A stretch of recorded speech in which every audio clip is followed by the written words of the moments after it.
Good morning, I'm Gretchen Ho. It is Wednesday, the 17th day of September, bringing you Morning Matters because your mornings matter. Let's get to the stories that matter today.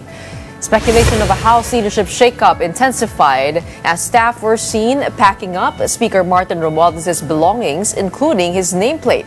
Contenders for the post reportedly include Faustino Boji D, Ronnie Puno, Albert Garcia, and JJ Suarez.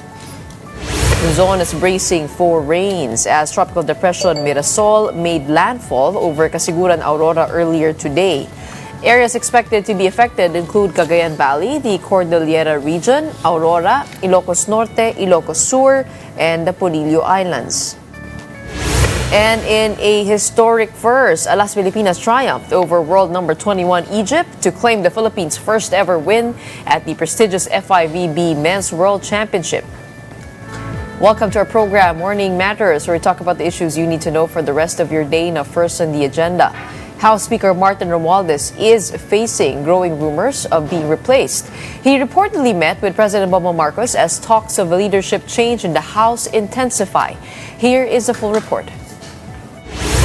House personnel were seen moving out items from the office of Speaker Martin Romualdez on Tuesday. This comes amid swirling rumors of a leadership change in the House of Representatives.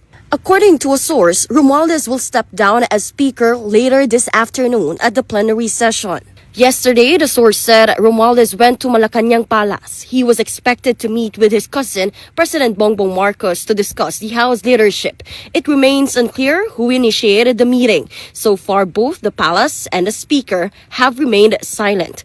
The House of Representatives is a co-equal branch of Malacanang, and the President has no power to directly choose the next Speaker as this post is elected by lawmakers. But Navota's Representative Toby Chanco said lawmakers are waiting for Malacanang's cue since they all support the President.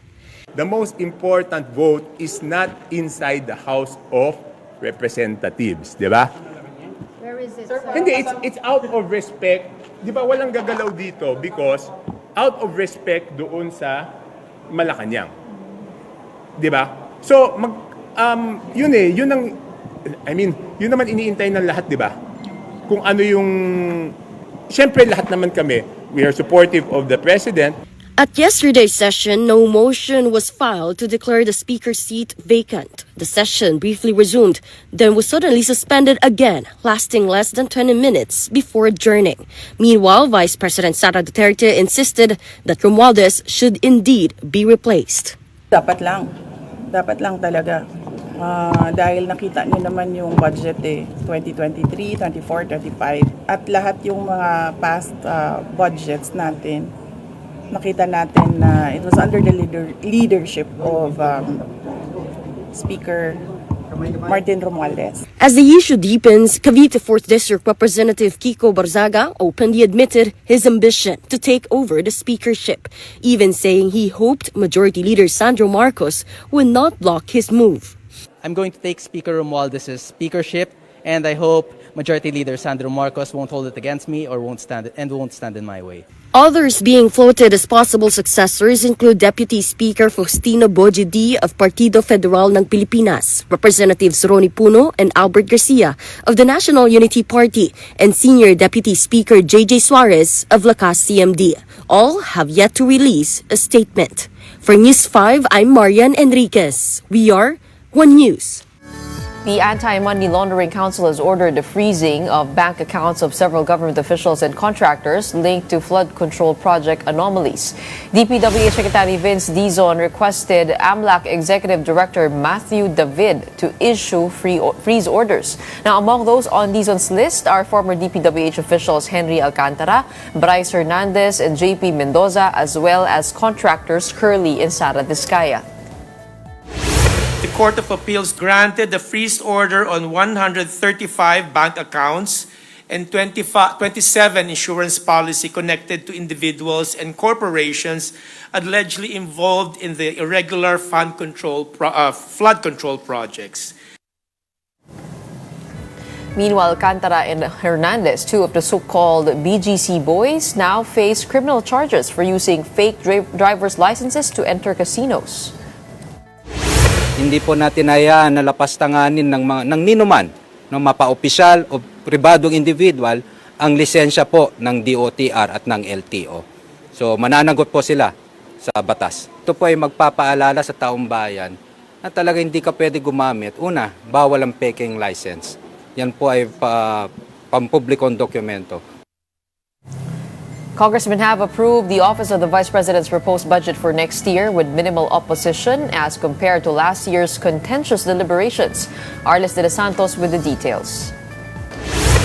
At past 9 a.m. on Tuesday, September 16th, Vice President Sara Duterte arrived at the Romualdez Hall in Batasang, Pambansa to present her office's proposed 902.8 million pesos budget for 2026.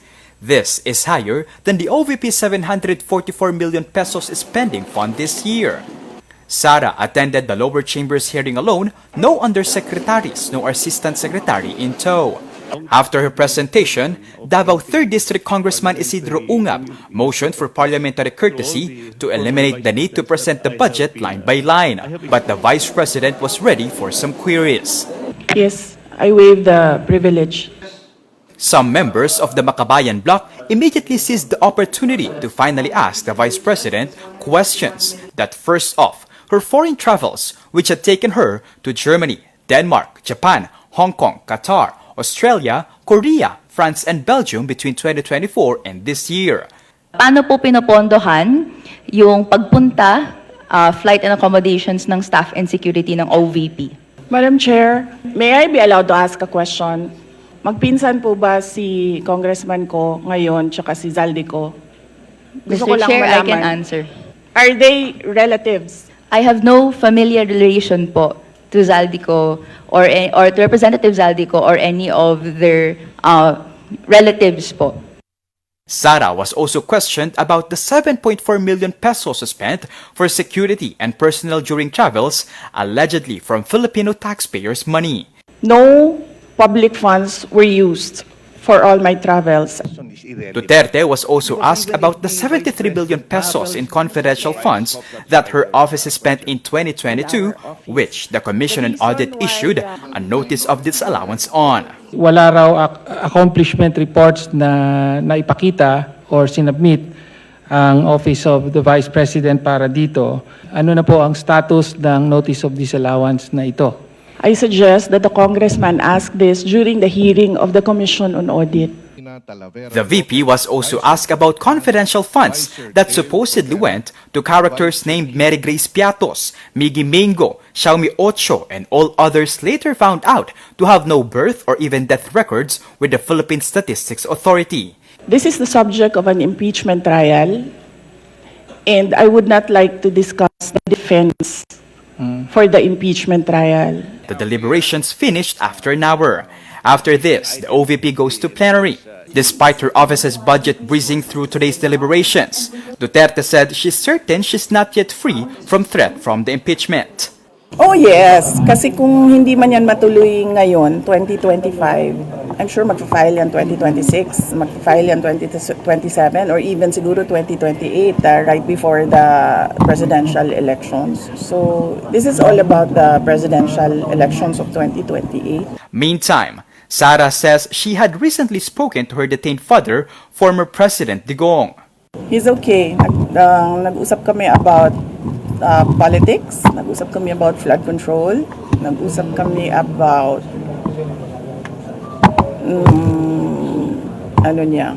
love life niya.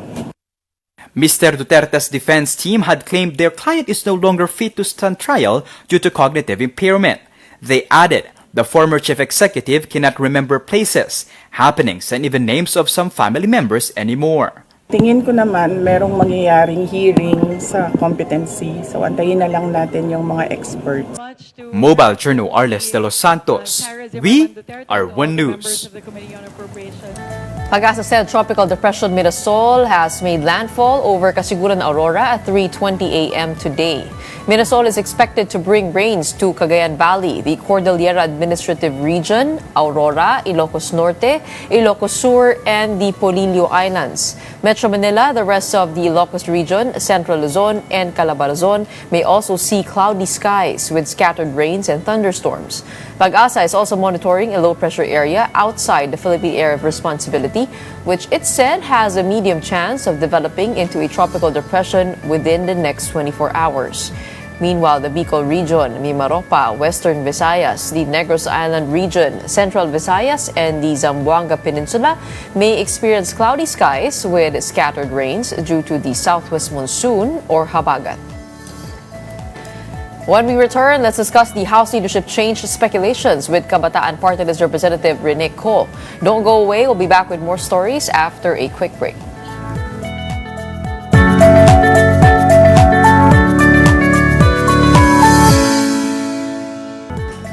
Good morning, I'm Gretchen Ho, and here at Morning Matters, we talk about the most pressing issues and give you the context behind the headlines.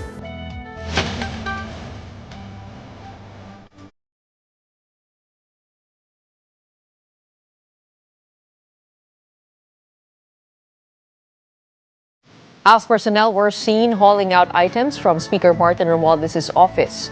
This fuels speculations of an imminent shakeup in the House leadership. Now, amid the buzz, names of possible replacements are also already surfacing. Among them is Deputy Speaker Faustino Boji D., a member of President Bongbong Marcos' Partido Federal ng Pilipinas. These close party ties to the president make him one of the strongest contenders should Romualdez step down. And joining us now to comment on that, we have Kabataan Party List Representative Rene Ko to share her views on the latest developments in the House leadership issue. Magandang umaga sa iyo. Magandang umaga po. Maraming salamat po sa pag-imbita sa programa ninyo. No, Congresswoman, bago tayo pumunta doon sa leadership change, gusto ko muna puntahan yung naging exchange ninyo ng Vice Presidente kahapon dito sa House Appropriations hearing. Of course, she asked if you were related to Congressman Zaldi Ko. Were you surprised over that question, or did you at least expect it? Because the way I saw it, it seems you were prepared to answer. Well, I didn't expect it dahil public knowledge yung aking background, no? I come from Malabon, my parents are from Cebu. There is a TikTok sa page namin explaining that. No, malayo kami sa bituka ni Representative Zaldi Ko. And so, with diligent research or even just a cursory glance at our social media, you can definitely find the answer. So, hindi ko in-expect. But wala po akong tinatago. Even though out of order ang question, I can answer. So, that's unlike po yung ginagawa po ni VP Sara na kung ano-anong mga paikot-ikot sa mga sagot ay sa mga tanong natin in relation to her spending, not only for this year or for the coming year, no, pero for the previous years. But for me, yes, I have no familial relation, di ko po kaano-ano si Representative Zaldi Ko. We just share the same surname as many do Filipinos here in the Philippines. Oo, maraming nga nagre-react din sa feed ko na Ko yung last name eh. So Or Jaco, or Coco. Okay. So that is on the record. No familial relations with the former House Appropriations Chair Zaldi Ko. Second question is, were you satisfied over how this hearing was conducted? The 908.2 million budget has been approved already. Is that correct? Were you happy with the way things went? Well, there are still plenary debates po. Meaning, hindi pa po pinal na approved yung budget ng OVP. But one step has been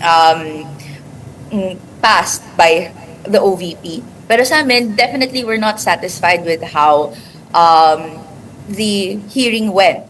Lalo na't marami tayong tanong doon sa paano niya spend yung kanyang 2025 budget, which puts into question kung paano isuspend ang 2026 budget. In particular, I'd like to highlight sa bahagi ng questioning ni Representative Tino, pinoint out niya yung budget utilization rate, which is only at 34%. We are more than, nasa 3/4 na tayo ng taon. Ini-expect natin na magre-reflect yun sa budget utilization rate. 34% is less than, no, far away from 50%. So, ibig sabihin, hindi efficient po yung spending ng OVP. Ang sagot sa atin na matagal yung bidding, ito rin naman yung karanasan ng lahat ng government agency. So, we're not satisfied with that answer. And yung tanong ko naman po, no, yung travel funds, nagbigay ng exhaustive list si VP Sara doon sa kanyang saan siya pupunta-punta. And ang tanong natin, is this personal? Is this official? And kung personal sila, is she using OVP funds? Ang sagot na nakuha natin, no, pretty evasive, not all, ang sabi. But she confirms that 7.4 million pesos has been spent for flight and accommodations of her staff and security. So, ibig sabihin, there are some of those travels personal in nature, but magsuspend po for staff and security. So sa atin, no, we put into question yung ganong klaseng spending and paano naman therefore yung spending niya in the next year, lalo na yung track record ng paano yung spending niya in the previous years, which is exactly the subject of an impeachment complaint kasi hindi niya nakita natin yung anomalya sa spending ng confidential and intelligence funds, having names like Mary Grace Piatos, or even yung mga disbursing officers ay security heads that is violative of memoranda and rules of DBM and COA. I heard you asking for documents from the Vice President. So will she be able to provide a list of all those travel expenses for your review? This is what we hope to do. Ito po naman yung mandato ng mga agencies when sumasalang po sila sa budget hearings. In-exercise ng House of Representatives yung kanilang legislative oversight. And in the past, no, we're able to receive documents from various agencies in relation sa kanilang spending. We will be sure to flag. Pag hindi po na-receive ng Kabataan Party List or the Committee of Appropriations, yung nire-request na document that is on record, no? And yung magiging subject ng further scrutiny sa plenary debates and other aspects of the budget hearings. Now, unlike the committee hearing of the Vice President last year, ito medyo mas mabilis. What was your feel of the room? I mean, and your colleagues there in the House Appropriations Committee, parang did they just want to get it over with, or tingin nyo sa plenary talaga magkakatalo ito? Well, definitely, the feel of the room is they wanted as soon as possible for us to stop asking questions. That was evident in when I was asking questions. No, representatives would create manifestations to answer, no, on behalf of VP Sara. So on my part and on the part of Representative Tino, we actually take exception. Ayaw po namin na magkakaroon ng parliamentary courtesy extend to OVP and even to the Office of the President. When this was extended to both agencies, kami po ay nag-object. Ito po ay dahil in these extraordinary times kung saan nasisiwalat sa kung gaano kalalim at kalawak yung korupsyon ng pera ng bayan, there is no time and this is not the moment para magkaroon ng gantong courtesy na ine-extend. Dapat siyasatin natin lahat ng aspects ng budget, no? But sa Office of the President, we were not allowed to ask questions, no? It was put to a vote and we were just later made to manifest. And sa plenary po kasi, hindi na po haharap yung head of agency. Who will defend the budget will be the sponsor of the budget, a fellow representative. There will be staff that will assist. Pero hindi na po ito magkakaroon ng opportunity that we directly ask the head of agency and various department heads kung ano po yung rationale ng budget nila or kung ano man yung answers sa questions or concerns namin. And sa OVP, no, though we were allowed to ask questions na kami po ni Representative Tino for Makabayan Bloc, sa bahagi namin, dapat allowed na magtanong lahat ng representatives. May mga civil society organizations that are witness and sitting in sa mga budget hearings na to. Kung may tanong sila, hindi ba natin i-allow? Paano na yung call for transparency? So for us, dapat hindi na-grant yung parliamentary immunity and dapat patuloy nating sinisiyasat yung lahat ng aspeto ng budget. And speaking of that, no, balak din ba ninyo i-bring up itong confidential funds ng Office of the President? Kasi yun nga sinasabi din ng kampo ng mga Duterte, tingnan nyo din yung kumbaga parang wag lang kami, tingnan nyo rin yung iba pang mga ahensya, katulad na lamang yun nga ng Office of the President. Kamusta yun? Will that also be discussed, or will parliamentary courtesy again be extended to the Office of the President? Yun din yung kinagugulo ng isip ko pagka sinusumbat sa amin yun, no? Because we are very clearly critics of the spending and hindi pagiging transparent sa 4.5 billion confidential and intelligence funds ng Office of the President.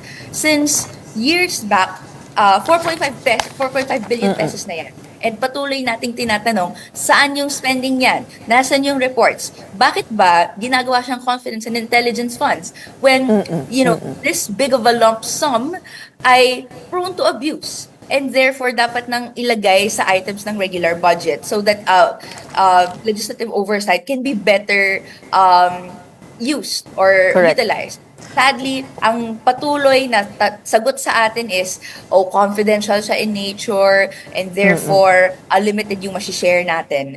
And when up for debates or hearings, ito ay igagranta ng parliamentary courtesy. So that's why sa amin, given yung extraordinary circumstances nga. And hindi nga extraordinary to because ang unfortunate na reality natin is this corruption is deeply baked into the system. It's just now na sinisiwalat lahat ng mga anomalya down to ghost flood control projects to substandard by design na flood control projects na cost. And nasisiwalat lang because for the past 2 years, sunod-sunod yung major flooding events. So clearly, there's something wrong when the DPWH budget designates 1/3 of its new appropriations. So can you imagine how absurd that is? To flood control, pero hindi naman nakokontrol ang flood. Today po actually, DPWH budget hearing. So handa tayo, geared tayo na kung ano yung bagong budget na to, given nga na nagkaroon ng pronouncement na zero ang budget for flood control for 2026. Are you keen on that? Are you keen on making that zero for 2026? Because Senator Risa Ontiveros said she was not too keen on making it zero, but instead realigning the budget. Well, ang call po ng Makabayan Bloc, no, una, lahat po ng flood control projects that is not part of a regional master plan or walang scientific basis, meaning yung pachi-pachi lang, dapat zero yan. Dapat wala yan sa budget. But if yun nga, part siya ng may scientific basis, may pag-aaral, may studies kung ano yung magagawin ng flood control na to, part siya ng regional master plan and therefore parang sure tayo na hindi lang to isang racket ng isang lawmaker or even ng isang DPWH official, di pwede po. But sa bahagi namin, yung 260 billion pesos plus for flood control projects now, medyo sky's the limit. Saan to pwedeng ilagay? Lagay natin sa education, lagay natin sa health, lagay natin sa housing, which sees paltry budget almost all the time. So sa atin, lagay natin sa buildings, sa state universities and colleges, sa pagpapatayo ng bago nito, sa bagong scholarship funds, sa bagong pabahay, sa bagong DOH hospitals and the like. And speaking of corruption, we do know that 2 names have floated already in the hearings. Ito nga yung pangalan ni House Speaker Martin Romualdez at Congressman Zaldi Co. And there is a rumored leadership change that will happen today. Anong naririnig mo tungkol doon? Have you been approached, at least, to vote for a new speaker? Well, dahil minority block kami, wala talagang kumakausap sa amin. And I think sure sila na kahit anong mangyari, we will be sticking with yung mga principles namin in the minority block. And medyo malabo kung may lalapit sa amin for speaker. So, to confirm, wala pong lumalapit sa amin. And my guess is as good as yours. Lahat nga ng alam ko ay nasasagap ko sa media. So, nakaantabay tayo today for any developments and changes. But more importantly, yung pakana ng maraming kongresista, I think, would be the DPWH budget hearing this morning. But yun nga po, sa bahagi ng Makabayan Bloc, sa bahagi ng maraming mga agrabyadong mga mamamayang Pilipino, kailangan pong may significant movements na sa paano may imbestigahan yung mga contractors, lawmakers, DPWH officials na pinapangalan na nasasangkot. And tingnan natin at patuloy nating pag-aralan kung ano yung mga developments tungkol dito. And paano ba yung mangyayari kung what is stepping down? Is that resignation? Kasi pag resignation, tama ba na kailangan boboto yung buong Kamara for the next speaker? At kung boboto man, sino ang napupusuan ng minority at ng Makabayan Bloc? Well, sa bahagi namin, sa rules, nakalagay na yes, if there is stepping down, that would mean resignation. Siguro mayroon tayong makikitang pagboboto ng bagong speaker, though it remains to be seen kung anong mode of voting. Pero sa bahagi naman po ng Makabayan Bloc, sa history niya, ay careful yung consideration niya sa ganito. Kami, we can say that we have no intent to join the majority and okay po kami dito sa posisyon namin sa minority where we're able to ask questions, we're able to ensure that kung ano man po yung mga activities in different committees ay pwede namin i-check. And syempre, patuloy tayong tumitindig laban sa sistema na tuloy-tuloy yung paghahanap ng means of corruption because of how the system is set up in the first place. Privatized yung infrastructure, there's no other option. Privatized yung pag-deliver ng maraming services and patuloy din yung efforts to make it more aggressively private. And so actually sa amin, ang pagtingin namin, hindi enough ang pagpalit ulo. Wala pong gagawin yung pagpalit ulo. Kailangan may pagpalit ng sistema. Pero paano nga ba gagawin yun, yung pagpapalit ng sistema and how do we hold our people in power accountable? Yun na nga, it goes all the way up to the congressmen and to the senators. Paano yun? How do we institutionalize these changes? And the last question is for the leadership. Sabi nyo, sa rules, dapat boboto para sa susunod na House Speaker. Pero sabi ni Congressman Toby Chango, he was very direct. The most important vote is not inside the House of Representatives. Out of respect to Malacanang, nobody would dare make a move. And that's what we're all waiting for. What would you have to say to that? In relation to the first question, actually, I would go up to extend it to President Marcos. This gantong widespread na corruption and as provided po sa mga reports, for example, ng Philippine Center of Investigative Journalism, where these same top contractors have been the top contractors since the time of President Arroyo, kung saan naging mas aggressive yung infrastructure projects, and that status quo has remained, including as well yung pag-institutionalize ng pork barrel system na even though unconstitutional yung parang surface or yung legal pork, ay ngayon hidden na siya. And this entire system, ang chief architect po nito ay si President Marcos Jr. And imposibleng hindi niya alam yung bilyones na lumalabas in flood control funds, nang hindi niya may go signal or hindi at least may awareness si President Marcos Jr. So sa bahagi namin, ang kailangan mangyari para magkaroon ng effective institutional changes ay tanggalin natin sa una yung mga aspects that protect the monopoly of power to the hands of the few. Simula, of course, yung pagkakaroon dapat ng anti-political dynasty law. The Constitution already prohibits political dynasties. But hanggang ngayon ay sinastruggle pa rin yung pagkakaroon ng definition that would, allow an enabling law to create yung gantong klaseng restrictions. Sa SK meron na, sa bar meron na. Why not sa rest ng sistema natin? That's one lang. Pero ikalawa din, of course, kailangan nating i-rethink at kailangan magkaroon ng changes sa aggressively privatized system of spending or even of creating buildings, creating projects. There is no other way to create buildings right now other than to, contract it out to a private contractor. Correct. Tapos ngayon, kung malalaman natin kung paano yun, marami tayong involved, no? So, that's Congresswoman, one. ihahabol ko lang tong tanong na to, no? Kasi alam ko, medyo kaidaran mo siya. Si Congressman Kiko Barzaga, as he approached you, what are your thoughts on him?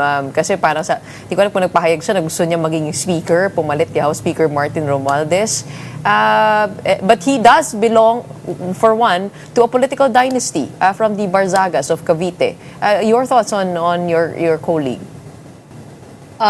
Yeah, actually, doon po sa mga shinare ng ibang mga representatives, isa rin ako sa, I think, numerous na nilapitan niya for speakership. Pero to be clear, no, yung paglapit is, I think, 2-minute interaction where he pinahayag din niya yung intent niya and then asked for support. And sa bahagi namin, patuloy namin pinag-aaralan, pero we're pretty settled dito sa aming position again sa minority. And similarly, kung magkakaroon ng botohan for speaker, I foresee na mag-abstain ang Makabayan block na hopefully, hindi na lang kami ni Representative Tino, pero papasok rin si Representative Sara Alago very soon. And so, yun po yung ilang mga developments inside, outside. Actually, we are heartened to see yung mas maraming engagement ng kabataan, my age, younger, or even other generations sa pagpapanagot sa mga kurakot at patuloy na nakikitang nag-take advantage ng systems like political dynasties. No? Representative Kiko Barzaga included sa mga may ties to political dynasties. So actually, I'd like to take this time to invite everyone to the September 21 mobilization, 9 a.m. sa Luneta. No? Bahain natin yung Luneta ng ating galit, ng ating indignation sa gantong klaseng nangyayari sa sistema. And other than political dynasties and anti-privatization efforts legislatively, let us push for these also outside of Congress through organizing ourselves. I see good efforts and maunlad na efforts gaya ng Water for the People Network na because of their efforts and pag-organize ng iba't ibang leaders, iba't ibang stakeholders, are they able to expose yung prime water issue, and nakakuha tayo ng iba't ibang updates kung kamusta na yon on the level of the ports. Organization works, and I hope na makita kayong lahat sa September 21. Malinaw na malakas ang boses ng kabataan ngayon sa House of Representatives. Maraming salamat for joining us today. We have Kabataan Party List Representative Rene Ho. Thank you very much. And speaking of the flood control budget that will be discussed in the House today, just in, Public Works Secretary Vince Dizon has formally recommended to Congress the removal of allocations for locally funded flood control projects in the revised 2026 National Expenditure Program. The move would slash the Department of Public Works and Highways proposed budget by almost 29%, lowering it to 624.7 billion pesos from the initial 881.3 billion pesos. The House Committee on Appropriations is set to take up the DPWH proposed budget today. We'll watch out for that later during the day. In the meantime, stay tuned. Morning Matters will be back after a quick break.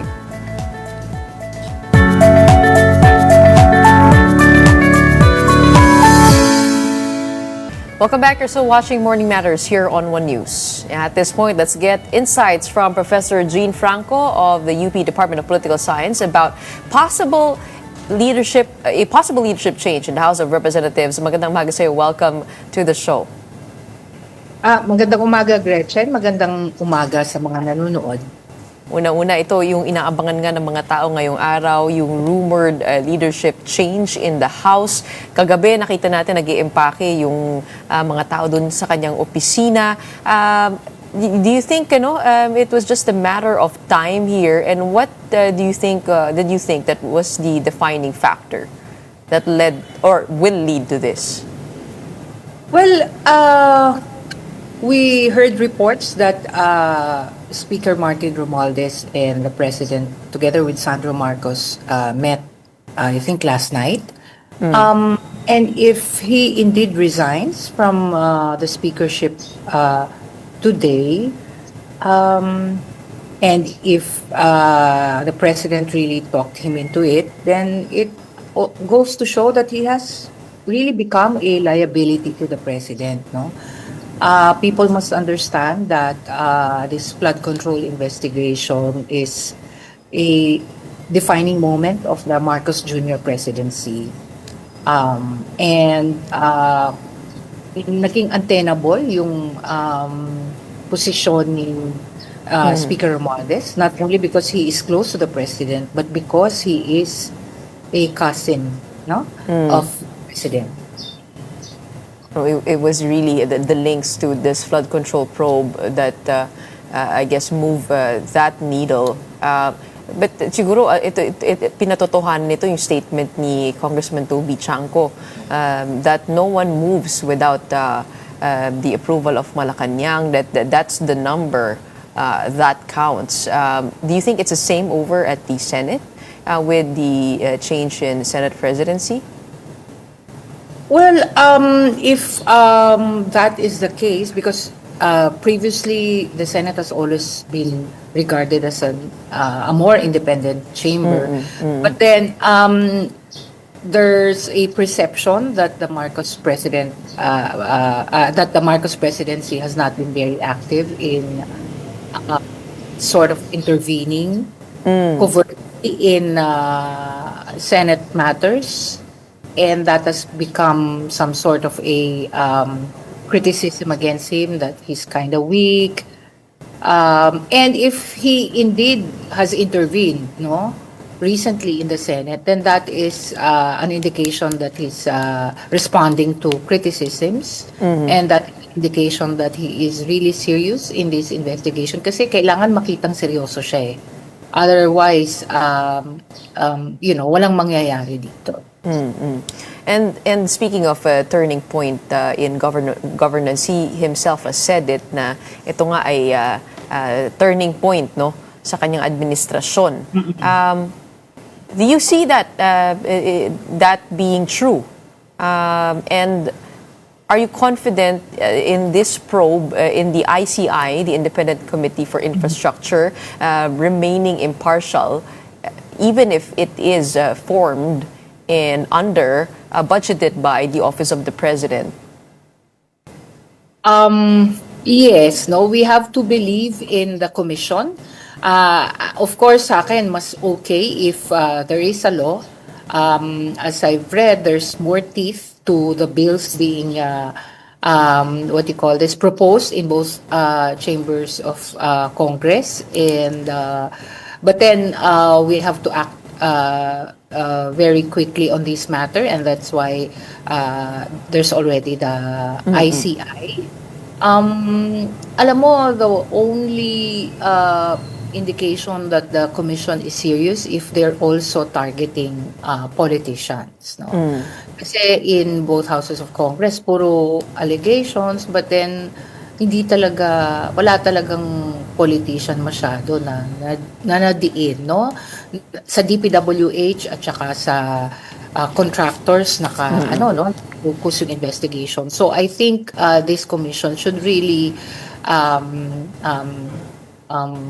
make an effort to zero in on politicians. Kasi unless you focus on politicians, then you will not know how the insertions work, which is at the root of the problem.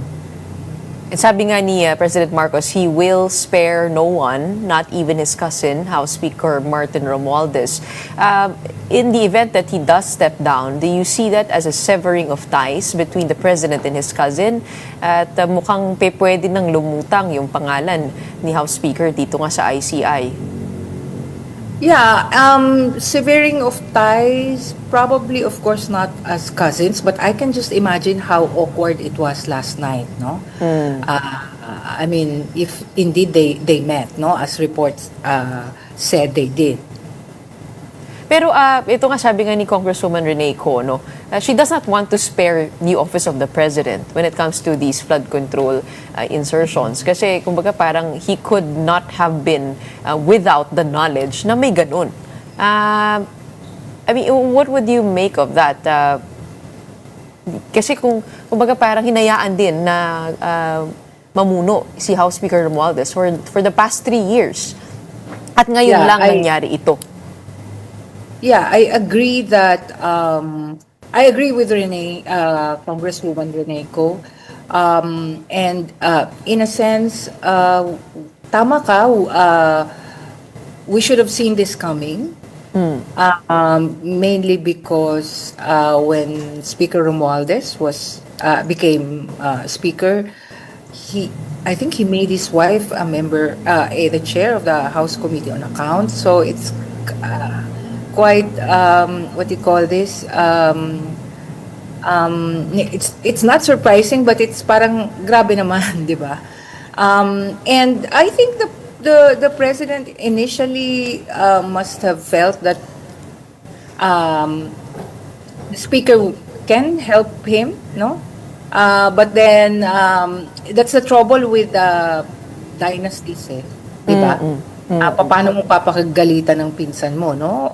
Kaso kinailangan niyang magkaroon muna ng ng mga aligasyon at kailangan pumutok ng ganito yung issue bago niya pinagsabihan siguro as what happened last night, di ba? So parang tama ka, may I mean, the president should have been more circumspect, no, in choosing him or in supporting his speakership in the first place. Maybe it has become glaring that the speaker has become a liability to his legacy. But Marcos, as an anti-corruption champion, how are you taking that? Yeah, and of course, people, I mean, it's commonsensical for people to not take it seriously, given the legacy of corruption by the Marcos senior administration. And I think that is probably the reason why the president is really trying very hard to be perceived as serious in this investigation. I mean, does he want to like change his family's legacy altogether, be different from his father? Yung ba yung bubog niya? Yeah, yun ang nakikita ko, no. Of course, we don't know what happens behind the scenes, but then can you imagine tumakbo siya and nanalo siya on the basis of the fact that he wanted to sort of revitalize his family name, and it's going to be naman, no, parang if this flood investigation is going to be his legacy, then he better do it well, no? Kasi very much linked ito, of course, to corruption. Ang hirap na ang legacy mo, meron kang pinabayaan, meron kang pinalagpas na issue na sana may nagawa ka, no? And what changes are you hoping to find, apart from actually investigating politicians here in the flood control probe? Ano pang nakikita mo dapat maging pagbabago? Kasi parang pag sinabi nating corruption, it feels like opening a Pandora's box. Ang lalim at ang lawak. Ano kaya yung dapat makitang pagbabago rito para hindi maging rhetoric lamang? Oo. Clearly, kahit na sabihin mong marami tayong mga batas and mga rules, no, against corruption, ang dami na nga, di ba? Pero meron nakakalusot, and mainly because of informal practices that have become accepted, no? And yung insertions, congressional insertions, talagang yun ang source, no? Come to think, about it, no? And I support moves to make the budget hearings more transparent, especially the BICAM. Do away with yung small committees. Dapat at every step of the way, dapat merong recording of what transpires in these hearings. So that's one solution. The other solution would be, of course, dapat may makulong. And kasi nakita natin systemic, no? So meron ding Bureau of Customs, no? Accountability yung sa mga sasakyan. Meron din yung PAGCOR. So these are parang may maraming na diskubre na ang taong bayan regarding this flood investigation issue. That's why napaka-phenomenal nitong issue na to. And so clearly there has to be changes in the way these agencies operate. At sana yung commission, bagamat marami silang rekomendasyon, no, na isasalang, sana they should also consult corruption experts para makita yung para magkaroon ng organizational audit, no, sa mga ahensyang ito, so that they can see the loopholes. Kasi kailangan hindi magkaroon ng discretion yung mga tao, no, yung mga officials over big amounts of money. Saan nang gagaling yung discretion na to? Paano nangyayari to? So, and clearly ang end goal is to really make this more transparent. There are rallies coming up over the weekend, September 21, proving to be or moving to be a big day. How do you think will rallies make a mark in this point in history? Maraming tayo nakikita online, pagod ng mga Pilipino, maraming social media posts. But also, we've had 3 EDSA people power rallies, protests.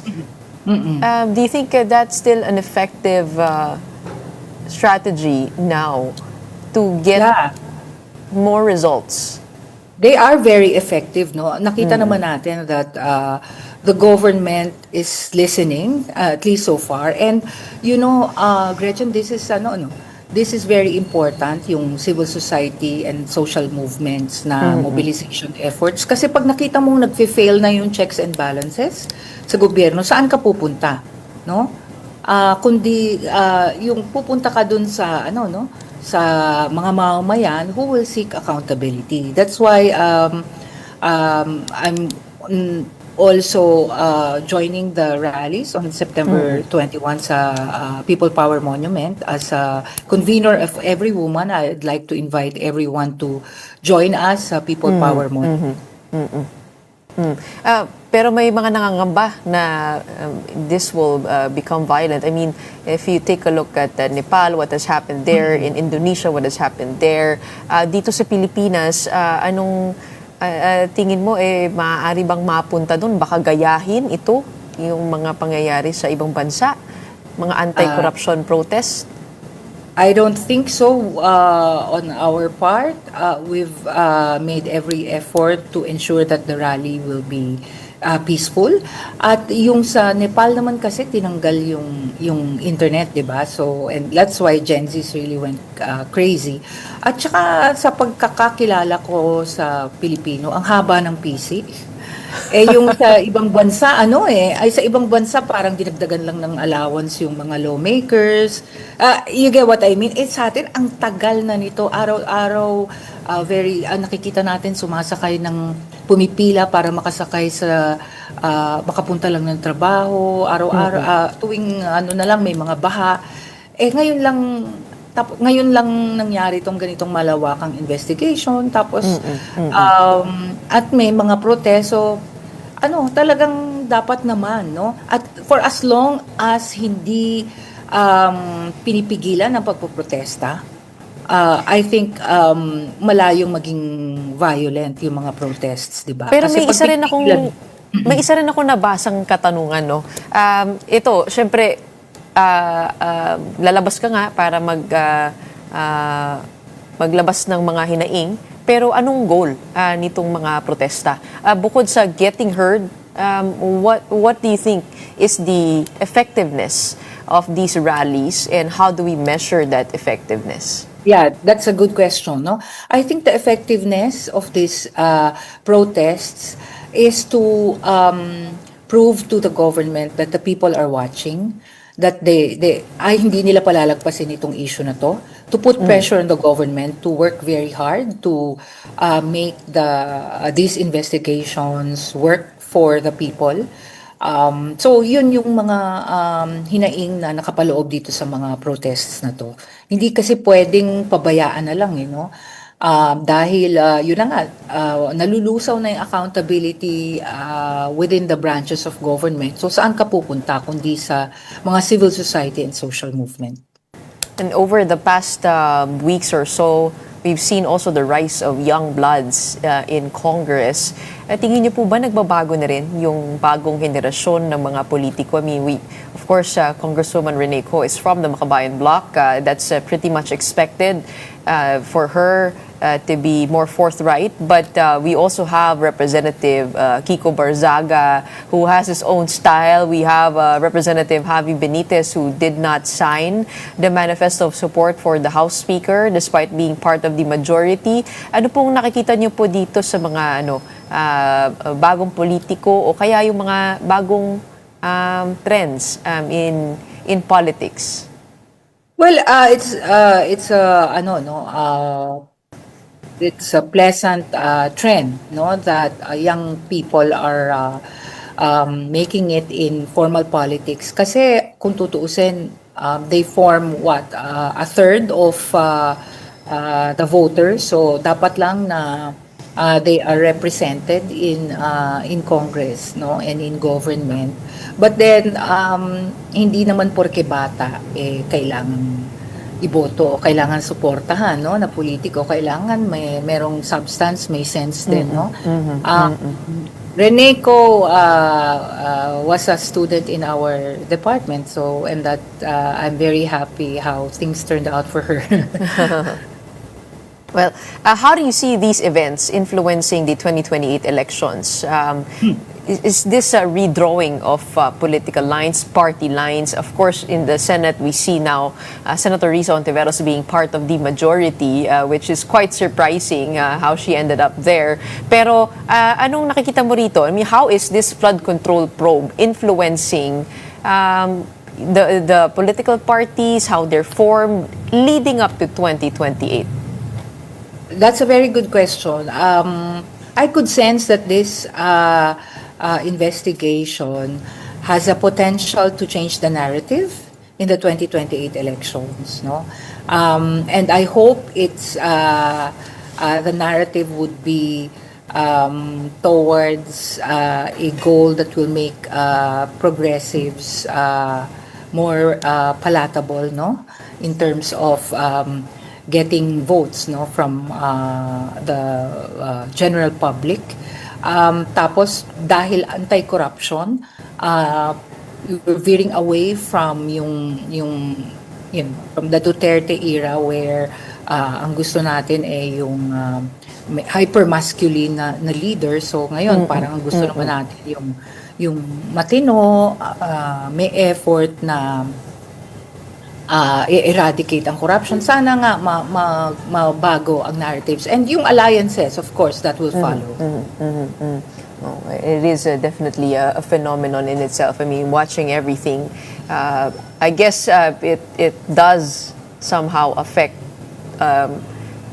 all the branches of government, and pati na rin yung umaabot pa hanggang sa lifestyle check ngayon, ng not just the political scene, even the entertainment scene, public figures in general are being scrutinized here. So it is a defining moment in Philippine history. And thank you for helping us sift through things and understand what's happening. Abangan po natin ng mga kaganapan ngayong araw na ito. Maraming salamat sa inyong oras. We have Professor Jean Franco of UP's Department of Political Science. Maraming salamat, Gretchen. Thank you for having me. Moving on over to sports, Las Filipinas pulled off a stunning upset after toppling Egypt in 4 sets in the FIVB Men's Volleyball World Championship at the Mall of Asia Arena on Tuesday. The victory marked the country's first ever win in the prestigious tournament. Brian Bagunas powered the team with 25 points, while Leo Ordiales had 21 and Mark Espejo had 13. The Filipinos look to ride their momentum as they face powerhouse Iran this coming Thursday.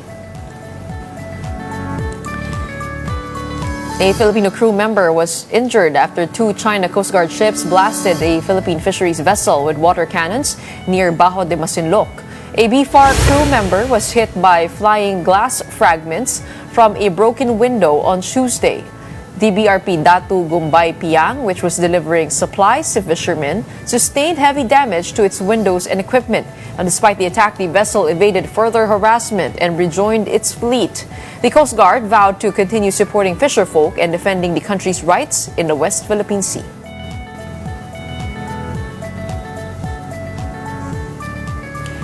And that wraps up today's episode of Morning Matters. We hope we've given you the right start to your morning. Let's go ahead and make the day matter. My name is Gretchen Ho. We are One News, all sides, all the time.